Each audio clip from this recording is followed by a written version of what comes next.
This talk is sponsored by Rocksteady, and it's titled Patience Brings Prey, Lessons Learned from a Year of Threat Hunting in the Cloud.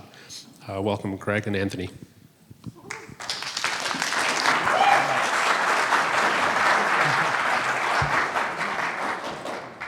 All right. Oh, slides are up. Perfect.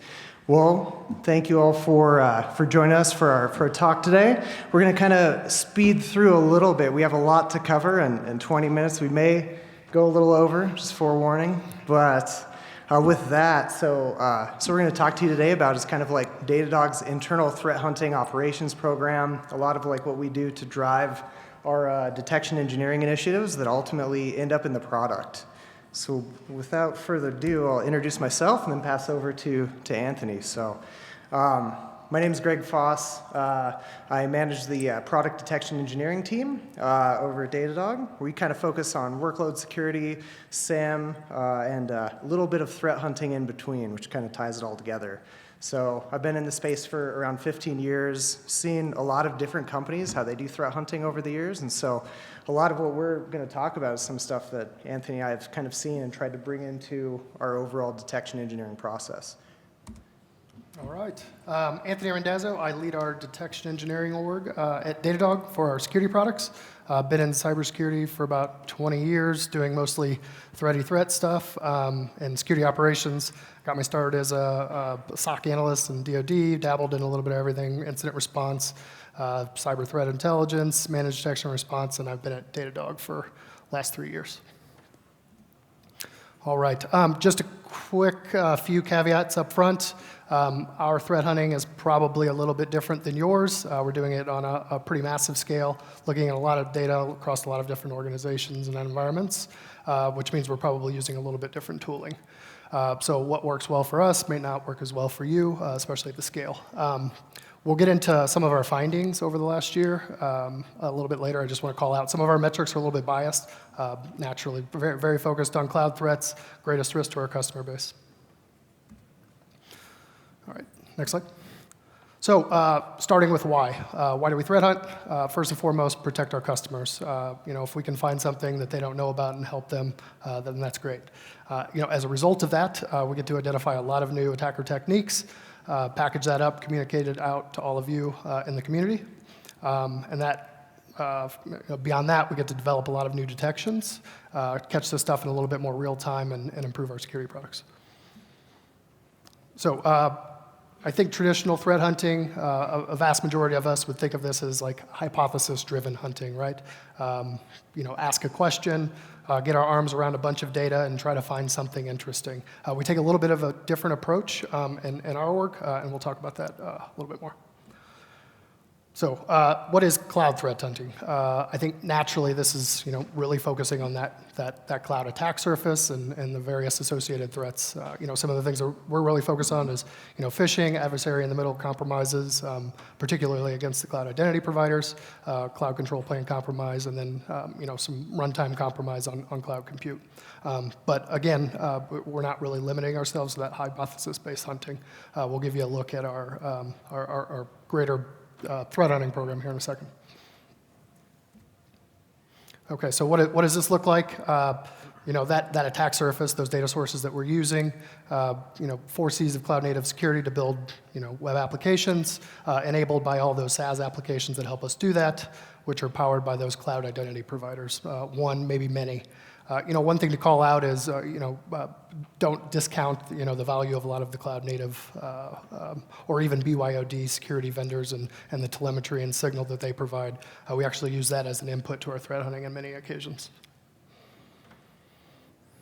So a pretty busy slide, but the one thing to focus on is our threat hunting inputs there in the middle. So first and foremost, critical signals. We get a lot of security signal from across many different environments, many customers. where we can kind of take those back and sample a lot of security signals to find bad things, and then from there we can kind of deep dive, investigate, find new techniques. Same with detection maintenance. Detection maintenance cycle, we're continuously looking at improving detections. In many instances, we'll actually cover one later where we're performing detection maintenance and uncover some new activity. But of course, we have kind of those targeted threat hunts as well, where we have sort of this backlog of a different hypothesis-driven hunts that we'll run on occasion. Well, so with that, one of the primary focuses of our team is really looking at threat detection. So the number one output for everything that we do is ultimately what can we bring into the product to improve our coverage, to cover the things that we know about, right? So when we look at threat detection, we're identifying known activities, known things that have been documented, and really focusing on things that have high efficacy in terms of when you see this, this is something that maybe you should respond to or at least investigate further. Whereas threat hunting, it's kind of a different approach. We're really looking for the unknowns, things we haven't seen, things we might not have observed before. We're trying to find interesting behaviors and capture these behaviors in a wide net and then distill that data down so that we can start to analyze and really kind of focus in on what may be interesting. Are there things that stand out? Things of that nature. So really more behavioral, contextual kind of focused approach. Trying to bring in all of these different elements that may give us an inkling of okay, this is interesting, this is not, and when we should move on and whatnot. So kind of an example to highlight this a little better, looking at the threat detection side, pretty static sort of things we're looking at here, specific user agent strings. And so this example, we're looking at a compromised AWS access key, for example. Or specific event names, or maybe multiple combinations of these things happening in a way that has been observed by adversaries in the past, or things like that.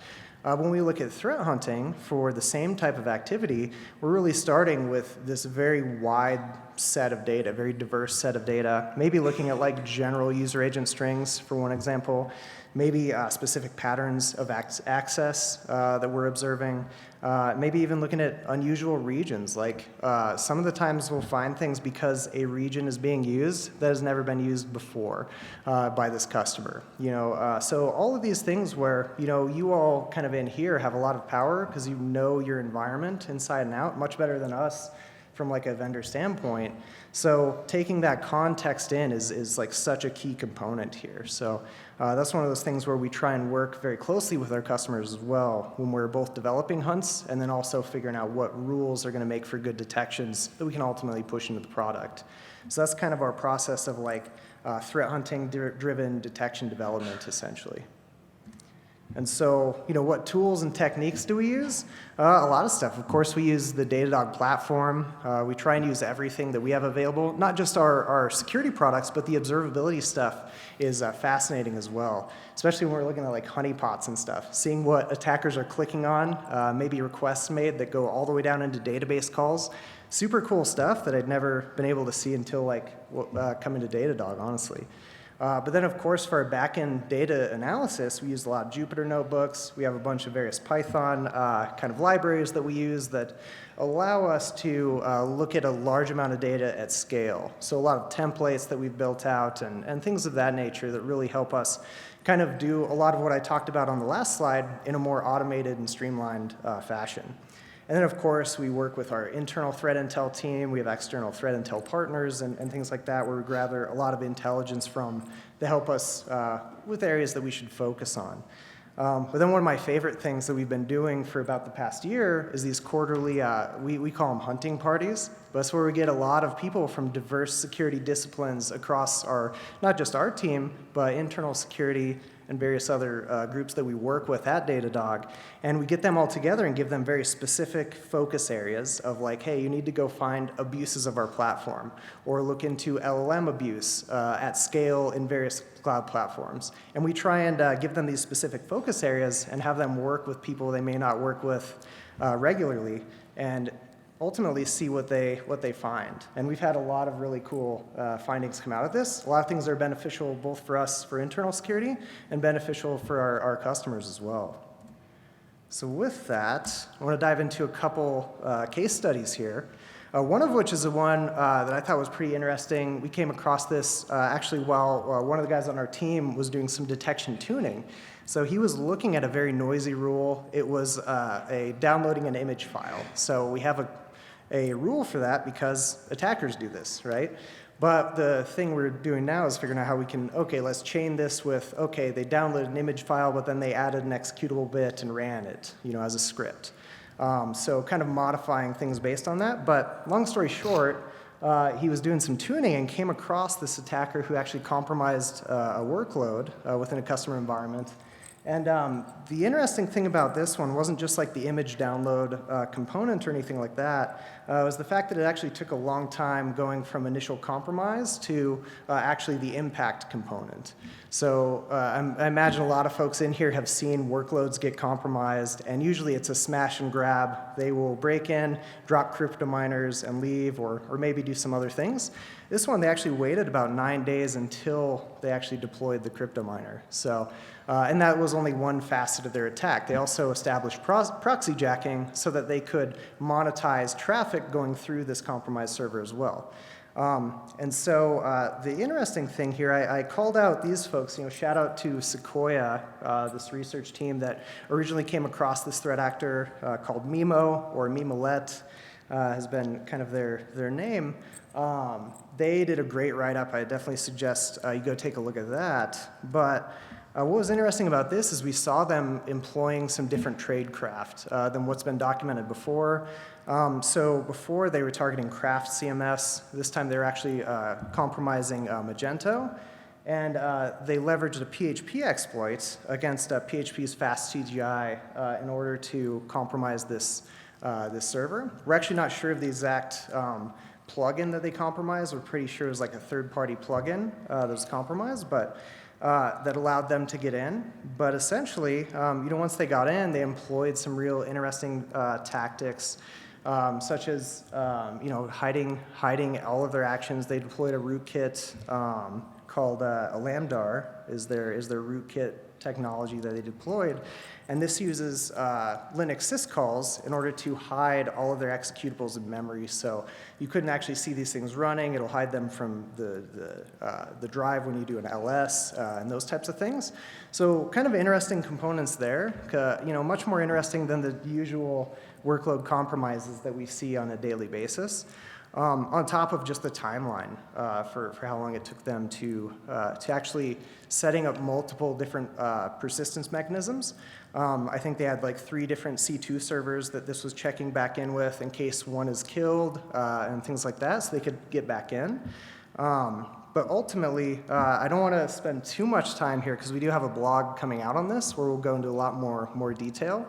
But essentially, just one of the real interesting kind of findings that we had recently involving a compromised workload. With that, I'll pass it back to you, Anthony. Yeah, thanks. So shifting gears a little bit, we did a little bit more of a hypothesis-driven hunt here with LLM abuse. We had been observing LLM abuse probably dating back to early 2024 was when we started seeing some of the bedrock compromises. Other folks in the community were talking about, in fact, Permiso set up a high interaction honeypot to where we actually got to see the action out objectives and some of the nasty stuff that the threat actors were doing. But ultimately, what we wanted to know was, were there other public cloud platforms being targeted, namely Google Cloud and Azure? And in those platforms, for those AI services, were any of those being targeted? Which APIs on those AI services were kind of like ripe for abuse? And then what we knew was that a vast majority of these compromises were occurring through exposed access keys in GitHub or wherever they were being leaked from. So what did we find? With the hypothesis-driven hunts, we're casting a very wide net. We know the permanent access keys are what we're primarily concerned with, at least out of the gate. So we run this on our CloudTrail data. We have a handful of APIs, particularly here against Bedrock, that we hadn't seen either written up or we hadn't seen in some of the compromises that we'd already investigated. What we found, not a lot going on in Azure and Google. There might be some Azure or Google people here that can speak contrary to this, but our theory being maybe the market share is a little bit smaller there and not as a ripe of a target. But when we did cast that sort of wide net, we expected to bring a whole lot of data back that we'd have to sift through. But the reality was we actually only had 2 hits across thousands of different environments, and both of those just happened to be malicious. So now we have a handful of indicators, and we can start pivoting. So I want to talk a little bit about some of our pivoting tradecraft, and then how we go from one environment to the next. So of all those APIs, the list model's kind of a reconnaissance based API. Nothing novel, but it was an API that we hadn't observed being abused before.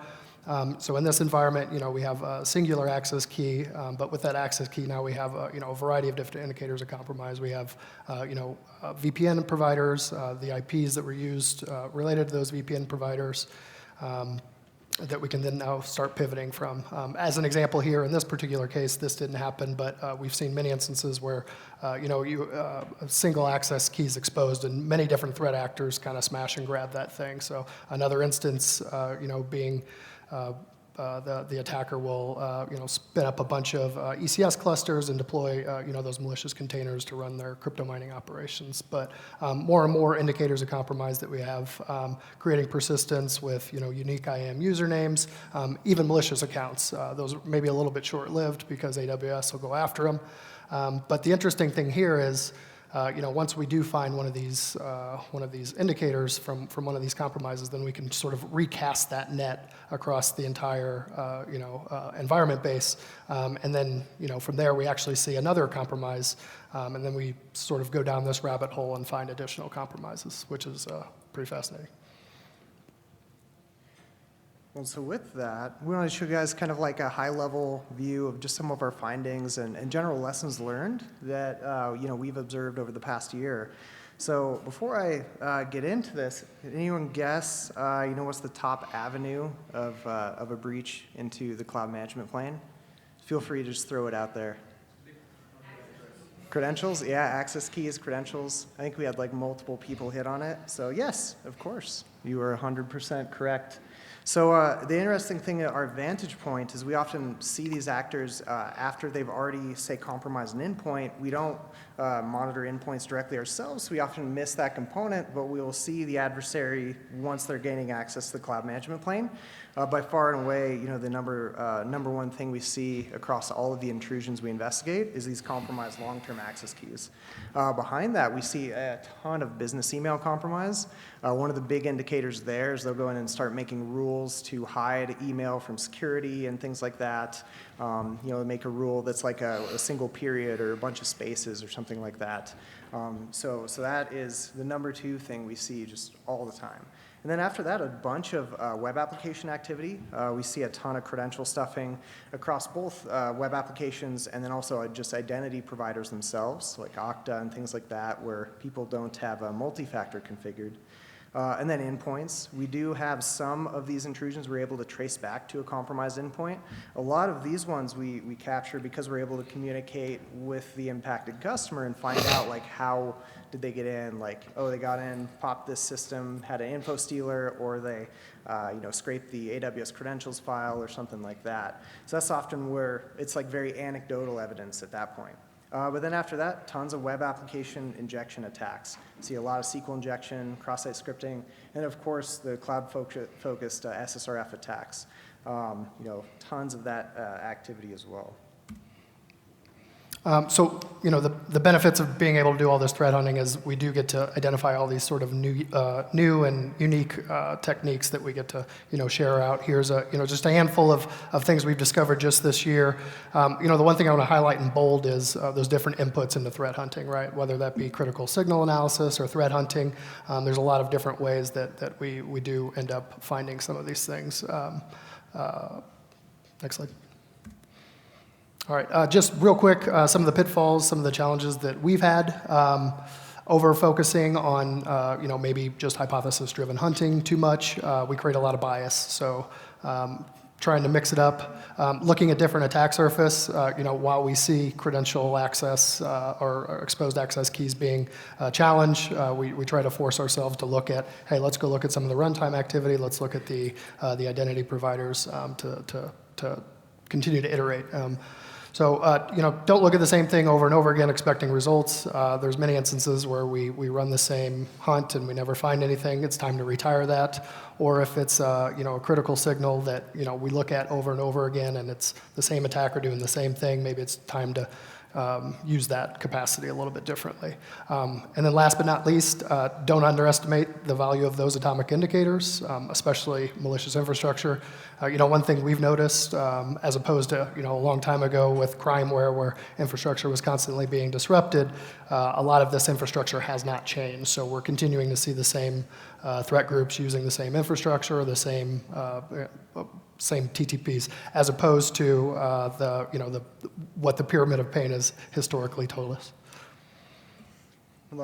Most importantly, I think, is what we can glean from this. So I wanted to highlight here just some of the improvements we've made based on threat hunting findings. So as you can see, kind of like left to right here, where we kind of started from, where we were initially doing a lot more focused threat hunting within our team, you can see that first major quarter where we really over-indexed on this. Tons of detection gaps noticed. So it was a big thing where we were realizing, okay, how are attackers getting in? Where are we missing them? And why is it something we didn't catch? So you can see that part of the bar chart getting smaller quarter over quarter, which we're very happy about. But at the same time, there's a lot of other issues, that can really impact the ability to detect these threats that stem past the detections themselves. So we track a lot of things like, is this an issue with the product? Is this something where we need additional visibility from the agent? Or are we missing a log source and those types of things? So we try and capture all of this additional data as well so that we can further improve our programs going forward, kind of using this data to really drive the detection side of the house. And so, of course, I had to talk about AI, of course. But with this, one of the cool things here, I think, honestly, it's one of the really neat things for us to work on because it's very new to me personally. It's something I haven't had the chance to do before, but we're augmenting our threat hunting process now with AI to basically help us figure out where we should focus, curate large data sets, and kind of distill things down for us, but also feeding back into our AI models so that we can do better detection, so that we can actually do agentic security, which our PMs will be very happy that we mentioned in our talk. But essentially, that's where a lot of these companies are going, is how do we automate this? How do we index on, what we're already learning? And then not just feed garbage in, we really need to feed quality data in that's curated, that's confirmed, because we don't want to have a bunch of garbage coming back out. So it's really that threat hunting to detections to the AI sort of loop there. And that's a big thing our team's been focused on quite a bit lately. But with that, thank you all very much. We didn't go as over as I thought either, so that's good. But we'll definitely make these slides available because I know we breezed through some of the charts and stuff. And then we have some blogs and stuff coming out too that are going to go into more detail on some of the threats we talked about. With that, we'll open it up to any questions you all might have.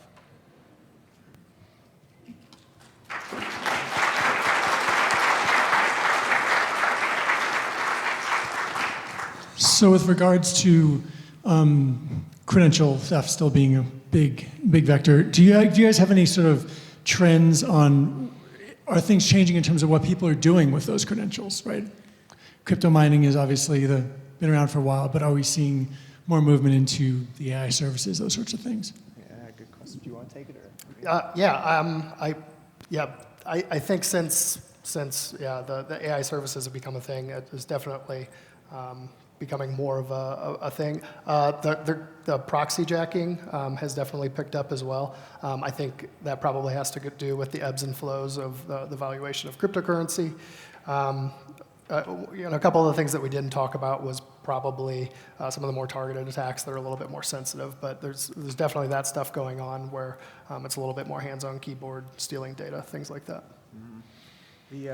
Especially like you mentioned, the AI kind of focus, we've seen a big uptick in a lot of adversaries targeting, the AI models that are available so that they can, use free tokens and things like that.